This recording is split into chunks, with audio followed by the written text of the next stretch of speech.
time for the next road trip, HamFest Yellowstone National Park. I'm going to be gone for almost 2 weeks. Me and Jason's about to pull up here, are going to St. George for the Zion HamFest, and we're going to spend some time there. And then we're headed up to Buddy Pool, and we're going to be spending some time at Buddy Pool, maybe get a tour or two.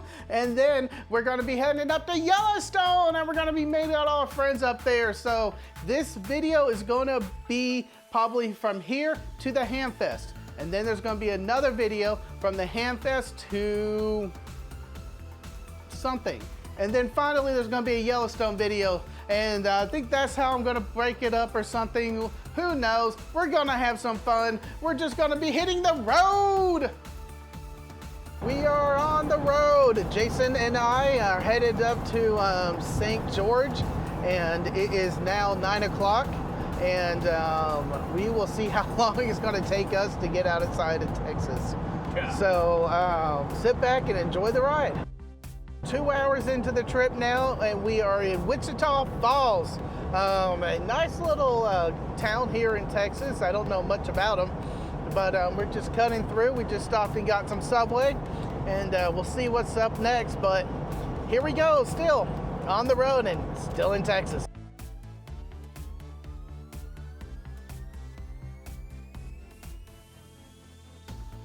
We're over here in Childress, Texas, man.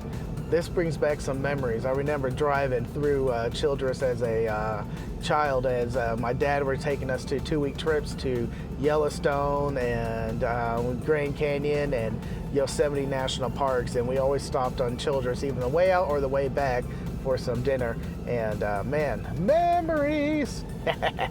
Also to note, 4 hours into the trip and still in Texas. I think this is gonna be a 10-hour? No, 8-hour trip through Texas. We'll see.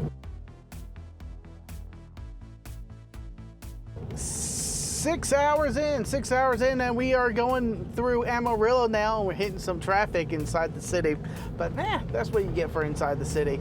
And we're still in Texas. Had no idea what those were, but they looked like the Cadillac ranches with punch bugs. A quarter mile. And there she goes. We are in New Mexico. That took us about 7+ hours. And man, driving through Texas, it takes a while. And we started in Dallas, so we didn't even do end to end. That would have added another 3 hours right there. But 7 hours, how many of those states you'll pass through that northeast area? I bet a half a dozen, maybe more. We are headed over to Albuquerque, New Mexico, and that's going to be another 3-ish hours, and we're going to camp there. We're going to take a hotel there. And as we were driving out here, we're listening to The Survivalist. We interviewed the author over at Jason's live stream. If I'm smart, you'll find the link down in the description. If someone else is smart, they could drop it in the chat. All right, man, we're going to hit back the road and hit some more of the Bork. We are in Albuquerque, New Mexico for the night, and this is proof we made that left turn in Albuquerque. Good, beautiful morning. We are starting the day in New Mexico, Albuquerque, and we're hitting the road this morning. I don't know what type of story we're going to get today. Yesterday it was all about leaving Texas and arriving in Albuquerque. Today is we're going to be driving through Arizona and entering Utah, so there's 2 more states there. Today is just going to be kind of relaxing and getting there and just checking out some of the beautiful scenery. Just look at that beautiful rocks. I love it, I love it. I'm going to try to get some nice video of bridges and other cool things we're seeing on the way. But these geographical formations, I know Mike would be just oogling and ogling over.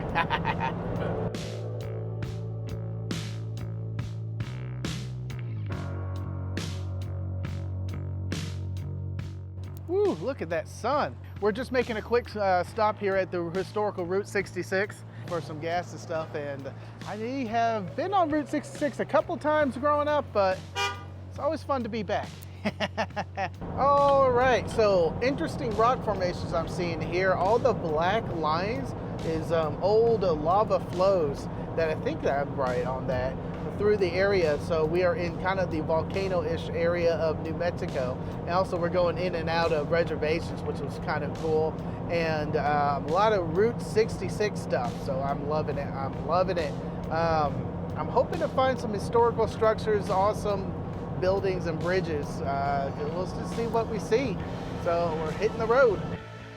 We are now entering Navajo Nation, and we are on the Navajo Code Talker highway, and that's pretty cool. And I think the Code Talkers were mostly used in the Pacific region, and the Japanese weren't able to break it because it's such a unique dialect that it really did confuse them. And thank y'all for y'all support and doing that for us as a nation. We are taking a quick stop at the Hubble trading post. This trading post was established in 1878, I think I just read.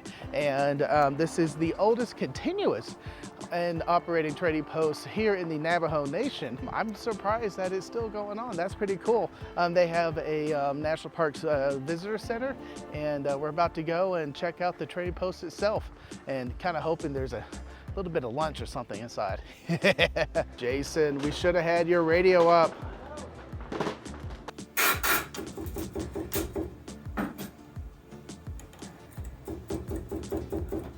You put a sign that says don't touch, I instantly want to touch the elk. While we were in the shop looking around at all the nice amazing rugs and jewelry they had there, a lot of it's handmade. Jason did pull up the Poto spot for this, and our friend Charlie is number 3 in activations, and good for him. I'm glad he swung by here. So always pull over, check some of this stuff out, especially if you're in reservations, man. You never know what you're gonna find. That was a pretty cool spot. Bunch of historical information there, which I'm not gonna reiterate because, well, mostly I didn't read it. I don't read. But it was pretty cool looking at it and seeing the historical things. And we're back on the road, hopefully to find some lunch. We are getting closer and closer to the Grand Canyon, or at least the top part of the Grand Canyon. And some beautiful, beautiful views, and up and down these valleys, man. So cool. Another thing I remember seeing when I was in the Grand Canyon with my dad was on the north side of the Grand Canyon, as you cross it in the Navajo area or the reservations up there. There's these roadside shopettes area, and I'm glad to still see that they're out here doing that, where they sell homemade jewelry and rugs. And Jason spotted a rug for like almost like $3,500 or how much? $3,100. $3,100. Yeah, man. Woo! But very nice, man. We slowed down and saw a little bit, but we're still on the road. Well, this might be the last place me and Jason are going to be stopping and touristing a little bit. But this is Glen Canyon's Navajo Bridge. This is the bridge they built for the highway, and so that they can get cars and trucks across more easier, because before this, there used to be a ferry that was down there another 10 miles or so, and that was the only way in this area to in or out. But right now it's just very nice and hot. Ouch, very hot. Now what we're looking at here is the first bridge they built. It's only up to pedestrians now because it's not up to modern code and standards for the current trucks and vehicles, because here's the new one they built, and they made it in the same look and feel of the original. All right, Carlos, you can't jump from here. And there is the Colorado River. So beautiful. And now if California wasn't, sucking up half of it, it will be double that amount. But California.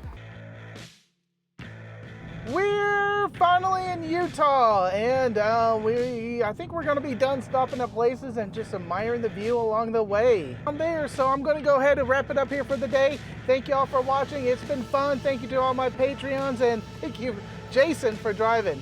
We're gonna have a cigar when we hit this hotel. 7-3 y'all, and go forth and conquer. Look at that sun. We're just making a quick, we're just, blah, blah, blah, blah, blah, blah, blah. Hubble. I'm gonna say Hubble. There is popcorn in my beard. There it goes. Thank you for Jason for driving.